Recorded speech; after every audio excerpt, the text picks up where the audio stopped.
"Ma'am, please, you need to stay awake." Her fingers, white and locked stiff, found his sleeve. "I can't feel my hands anymore." He pulled off his jacket without thinking, wrapped it around her shoulders. "Don't close your eyes. I'm right here."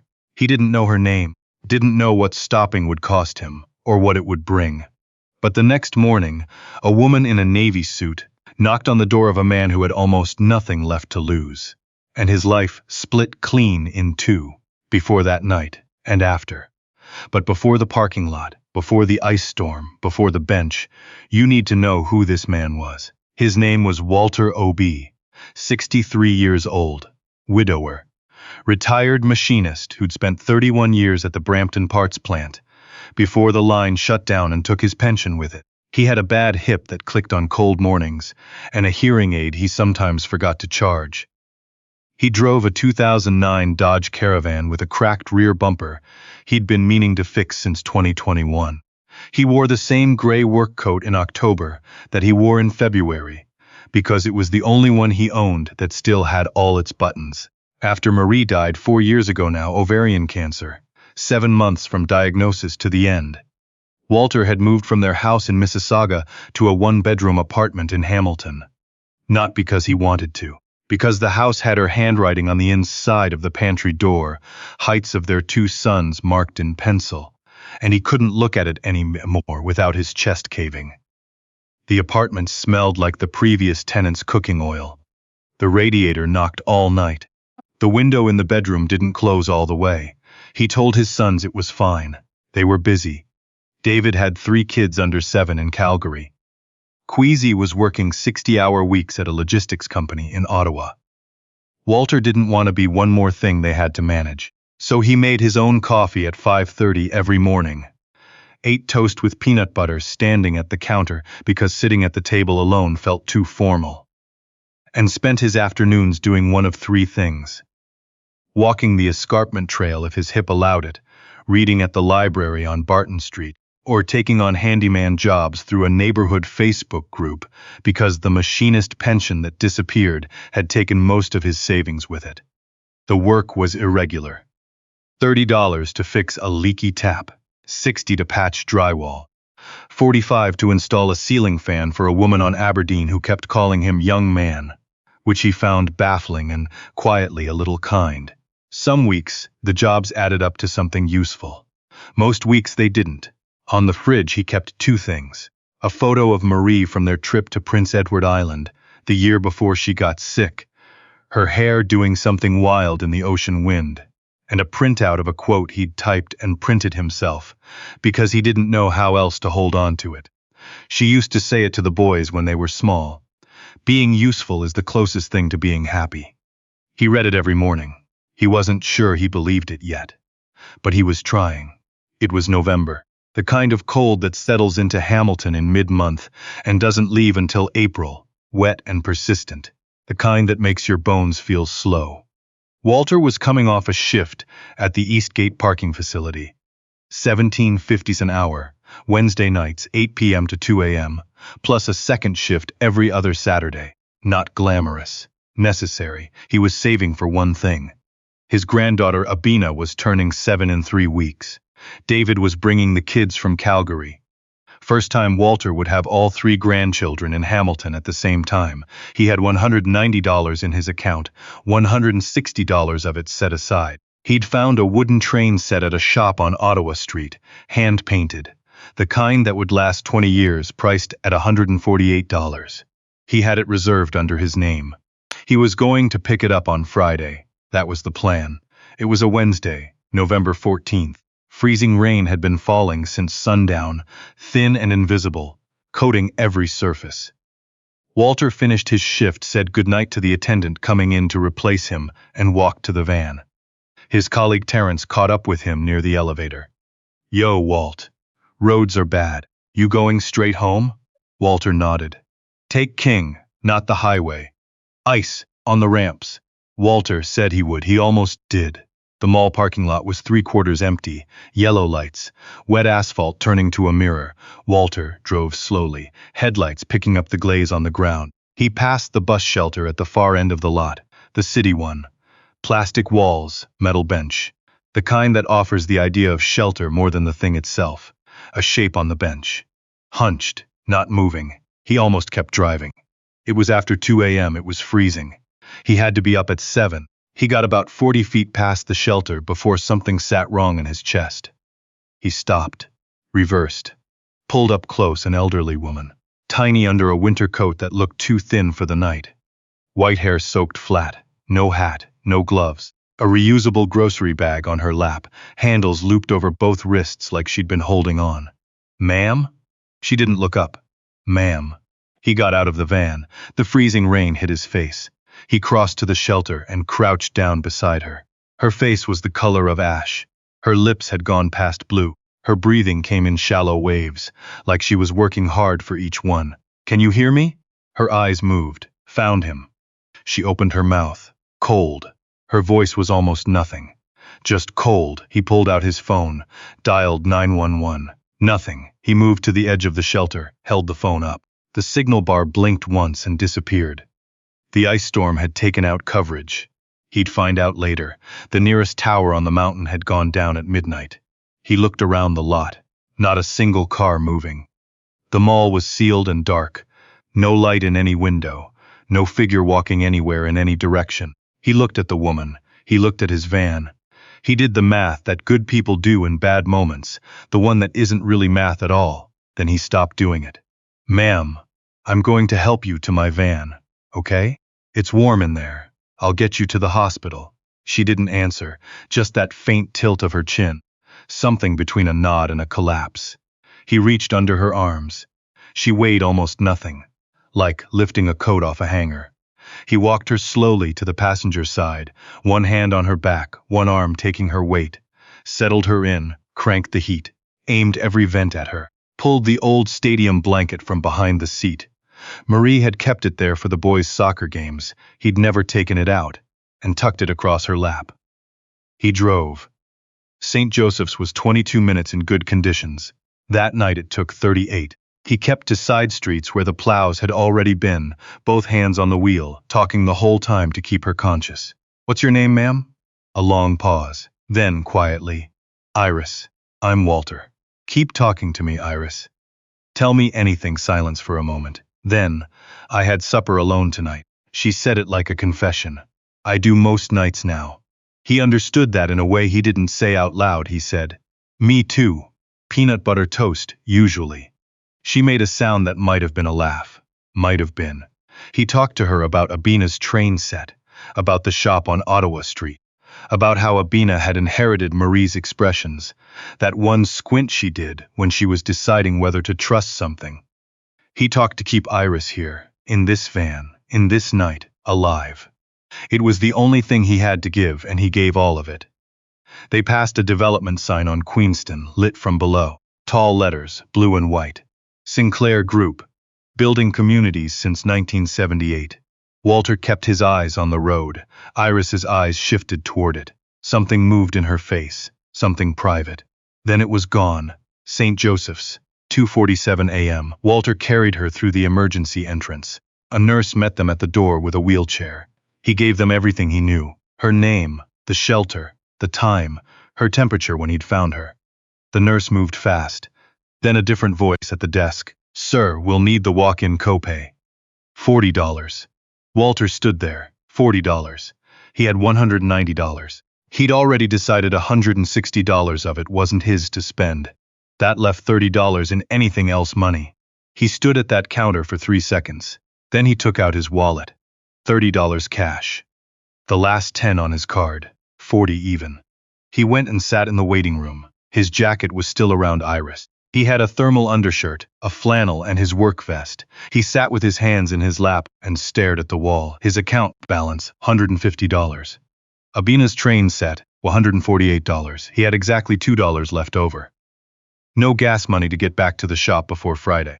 Nothing left for anything that might go sideways in the next 3 weeks.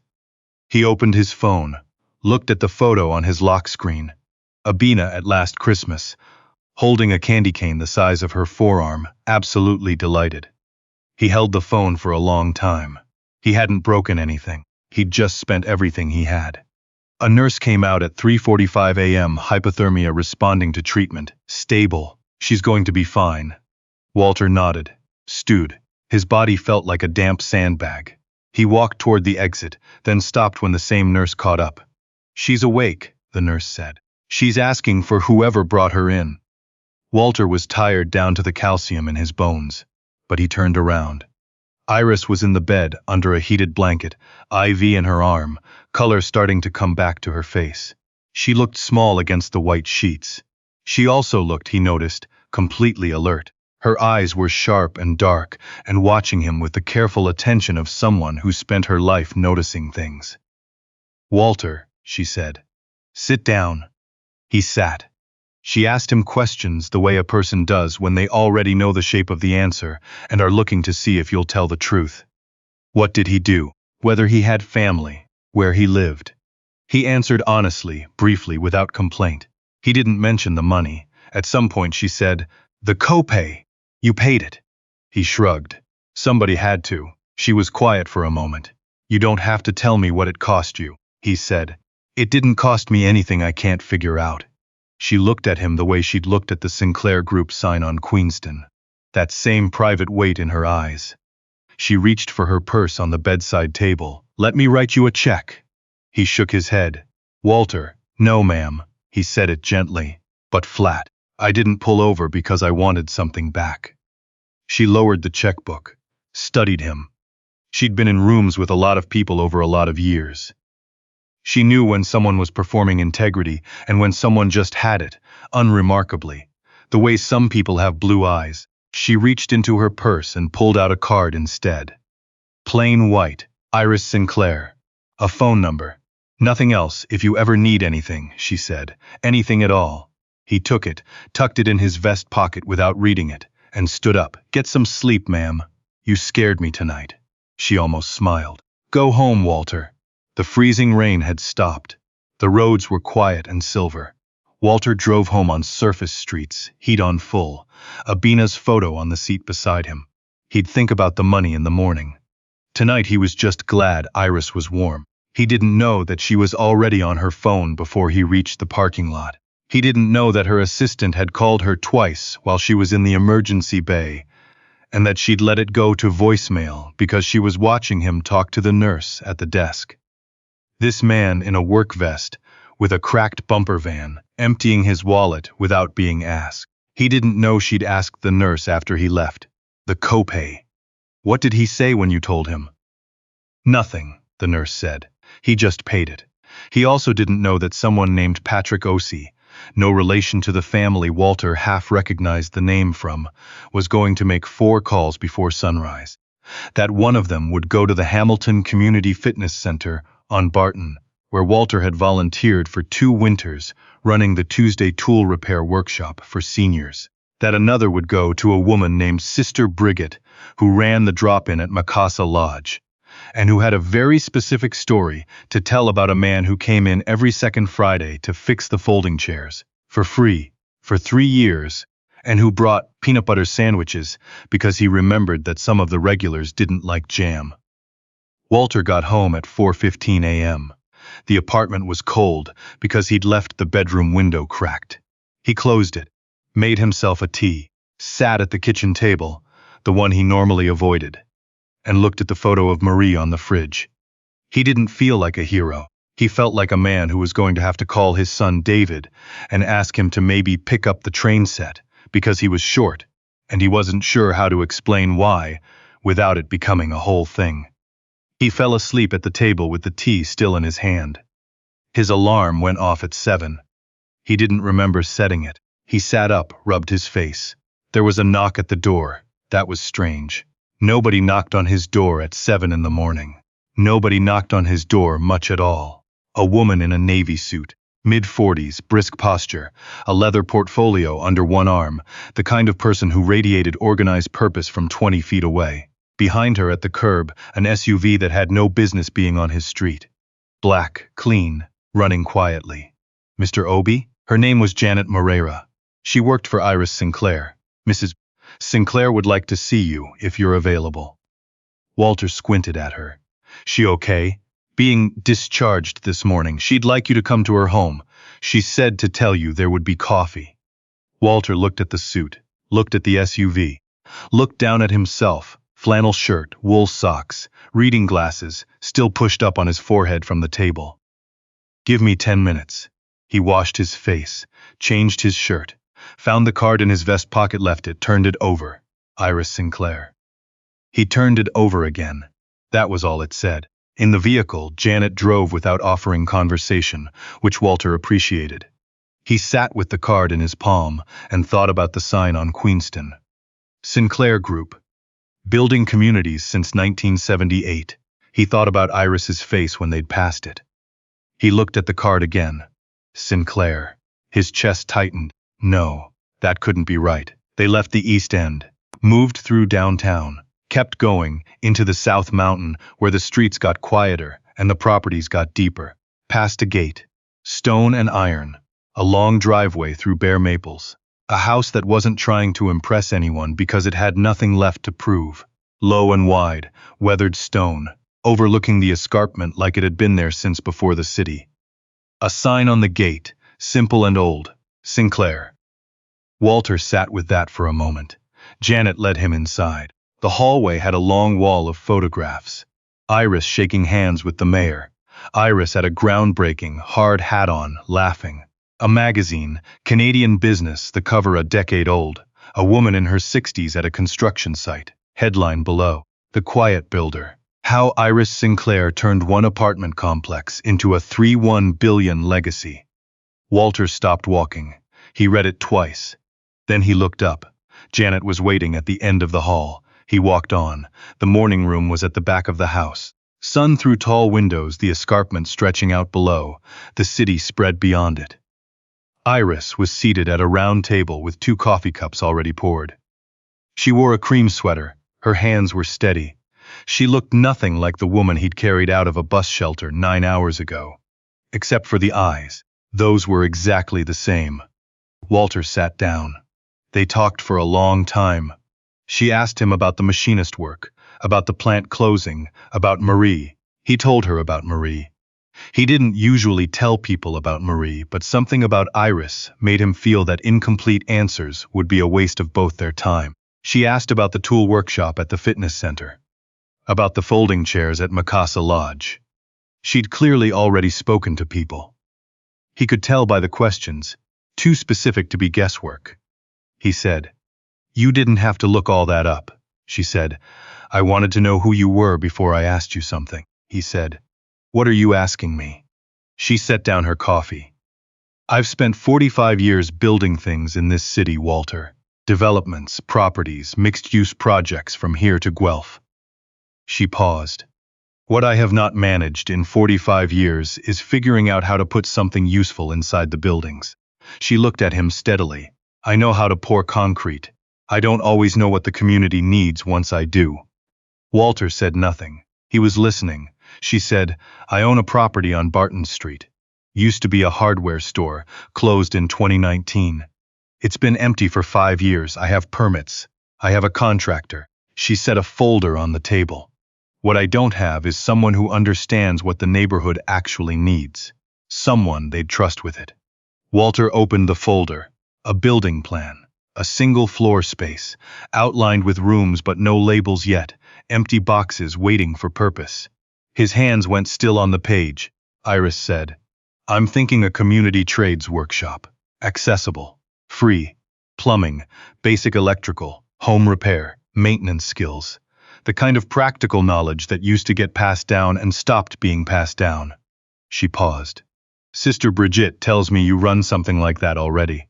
On folding chairs, with your own tools."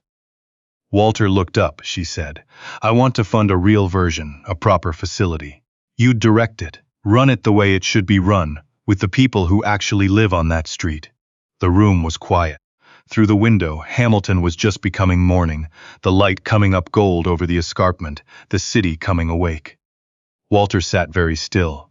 He said carefully, "What does the facility cost?" She said, "That's not your problem."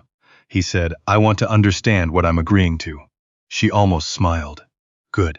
She opened to the second page of the folder. The build-out was $1.4 million. Annual operating budget, $320,000.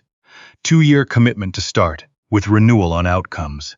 The site was 2 blocks from the fitness center, 3 blocks from Mikasa Lodge. Walter's hands were not quite steady on the page. Through the window, he could see the Sinclair Group crane on a site in the lower city, the company name in small letters on the boom. He hadn't noticed it from this angle before. He said, "The people who come through this program, do they get something real at the end?" "Certifications, not just a handshake," Iris said. "Recognized trade certificates in partnership with Mohawk College. I spoke with their trades program director this morning. It was 8 a.m. He looked at her. She said, "I'm 68, Walter. I don't have time to be slow." He was quiet for a long moment. The coffee was getting cold. He didn't notice. He thought about the tool workshop on Tuesday mornings. 10 or 12 regulars. Most of them over 60. Most of them in the same situation he was. Things they used to know how to do now feel expensive to have done for them. And there was no one to show their grandchildren, and the knowledge was just disappearing quietly, like snow into a drain. He thought about the man last month who'd cried at the table because his landlord was charging him $200 to replace a door hinge. A door hinge. Walter had shown him in 4 minutes. He said, "There's one condition." She raised an eyebrow. He said, "The workshop has to be open to people over 60. Not exclusively, but specifically. A lot of programs skip that age group. They think older people don't need skills training." He paused. "They're wrong." Iris was quiet for a moment, then she said, "Done." She extended her hand. He shook it. Her grip was strong, the same grip that had found his sleeve in the dark last night. He stood to leave, stopped in the doorway. "Iris, yes. Last night. When we passed the Sinclair sign on Queenston, you recognized it." She was quiet for a beat. "I built that site in 1994, she said. "My second major project. The first one I did without my late husband's backing." She looked at the window. "I hadn't driven past it in years." Iris paused. "My driver usually takes the highway." Walter nodded, took that in. "Get some rest," he said. "You still owe yourself that." He left. Janet drove him home. He sat in the back seat and looked at his city going by. The Barton Street blocks he walked most mornings, the escarpment trail, the bus shelters. The empty property 2 blocks from the fitness center, windows papered over, the old hardware store sign still faintly visible under years of weather. He watched it pass without stopping. For now. He got home, sat at the kitchen table and called David. David picked up on the second ring. "Dad? Everything okay?" Walter said, "Everything's fine. I just wanted to say, bring the kids for an extra day if you can. I want more time with them." A pause. "Dad, you're scaring me." "I'm not trying to." He looked at Marie's photo on the fridge. "Bring Abina. I'll have her train set. I'll have it." He was going to have to figure out the money. He was working on that. He heard Abina in the background asking something, David saying, "Hold on, sweetheart."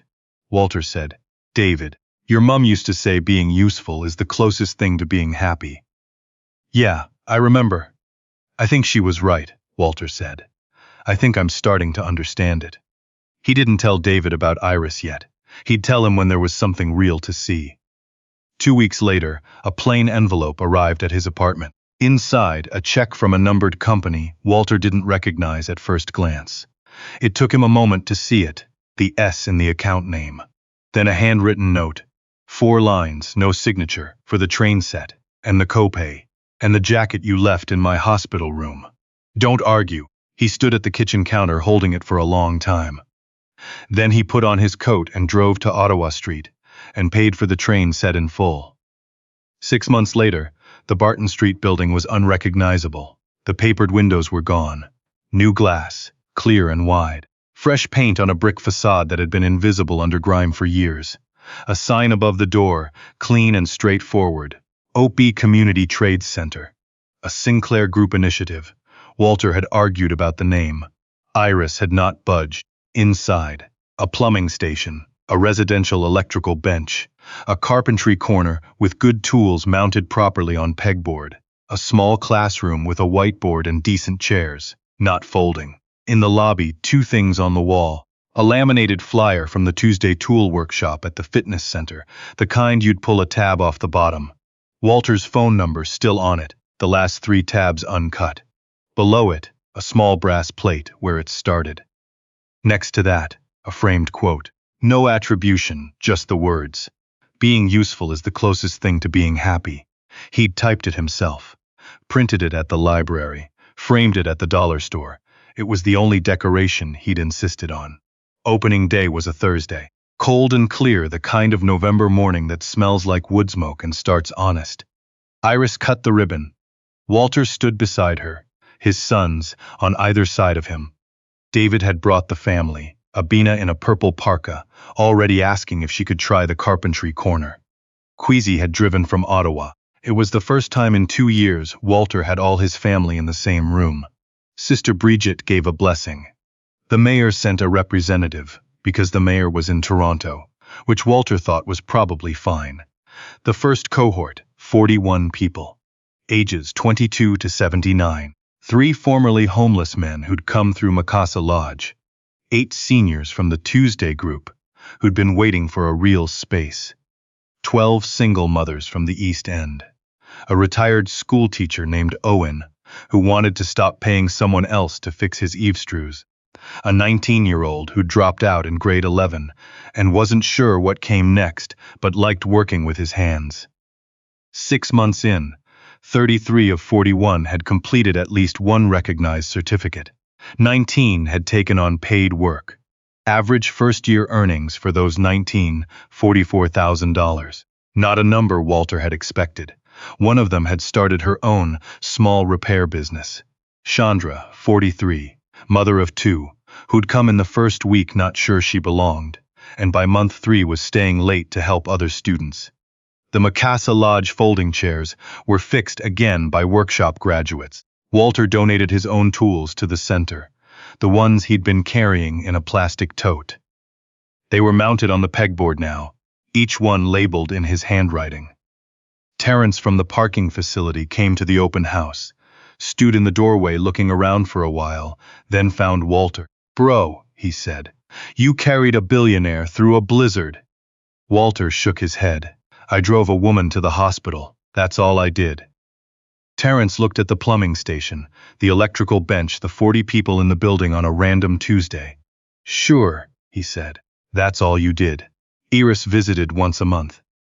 They had a standing argument about whether the front entrance needed better lighting or whether Walter just kept arriving before sunrise. He thought she was wrong.